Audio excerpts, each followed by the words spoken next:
Didier Passamonique est avec nous comme tous les matins du lundi au jeudi sur Radio J, le directeur de la rédaction du site ActuABD, très consulté justement pour tout ce qu'il raconte à propos de la bande dessinée. Oui, justement, on est à France. 140 000 visites par mois 140 en ce 000 moment. visites par mois. Eh bien, Mazel Tov, Didier, bonjour. Ouais, Mazel Tov, bonjour. Alors, ce matin, on va parler d'un auteur tout à fait... comment on pourrait le définir C'est un flamand. C'est un flamand. C'est un flamand, c'est pas n'importe qui. C'est un peu atypique. Oui, totalement atypique. C'est le fils de Bob de Moor. Et Bob de Moor, c'est le premier assistant d'Hergé. Donc c'est quelqu'un qui est né dans la bande dessinée. Donc on parle de Johan de Moor. On parle de Johan de Moor. Il est né dans la bande dessinée classique. Son père donc est le premier assistant d'Hergé et son parrain c'est Willy van der Steen. Alors ça vous parle peut-être pas. Pas vraiment. Van der Steen c'est le tycoon de la bande dessinée flamande hollandaise.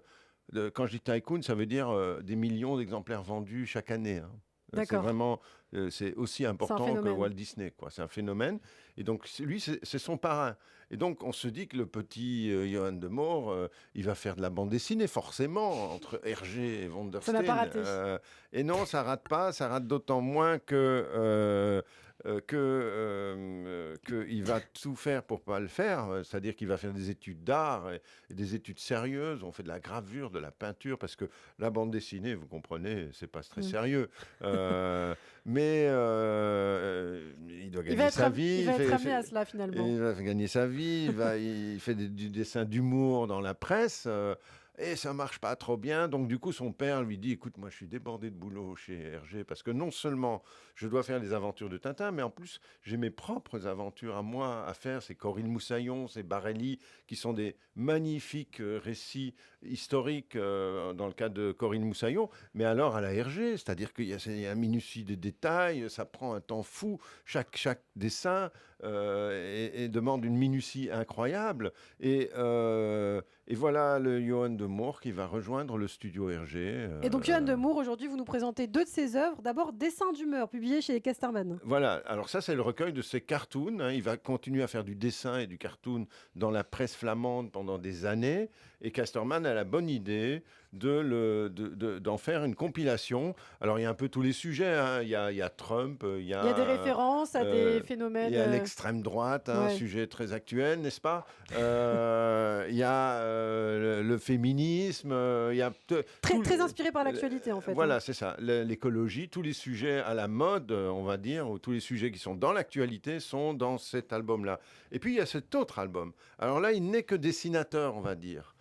Parce que le scénariste, c'est Stephen Desberg, qu'on a déjà rencontré ici, qui est un auteur d'origine juive. Son père est un juif américain. Stephen Desberg, lui, il est belge.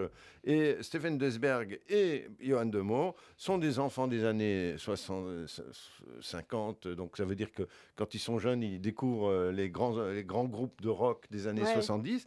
Et là, avec cet album qui s'appelle Les Sauvages Animaux, il va faire la biographie du manager des Led Zeppelin.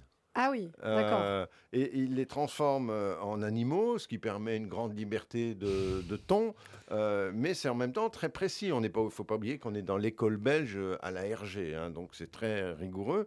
Mais c'est surtout très drôle, parce que ce qui caractérise Johan de Moor, c'est que c'est un humoriste. Vous savez, ce qui distingue... Ce sont des dessins humoristiques. Ouais, ce qui distingue, par exemple, les Flamands des Hollandais. C'est pas seulement la langue. Les Flamands ont l'habitude de dire que le hollandais n'est pas une langue, c'est une affection de la gorge. Mais c'est aussi l'esprit. C'est-à-dire que Vermeer ou, comment dirais-je, Vermeer, prenons l'exemple de Vermeer, c'est très austère. En revanche, et ça c'est parce que c'est hollandais, en revanche, Rubens ou Bruegel, c'est très drôle, c'est très emphatique. Et donc Johan de Moor entre dans cette ligne-là. Et Johan de Moor est vraiment un flamand, c'est-à-dire qu'il est drôle, il a des histoires à raconter et il est extrêmement sympathique. Eh bien, ce sont deux ouvrages donc publiés chez Casterman, Dessins d'humeur, que je vais me procurer aussi très vite, et puis Les Sauvages Animaux, scénario de Stéphane Desberg. Merci beaucoup Didier, à demain matin. À demain.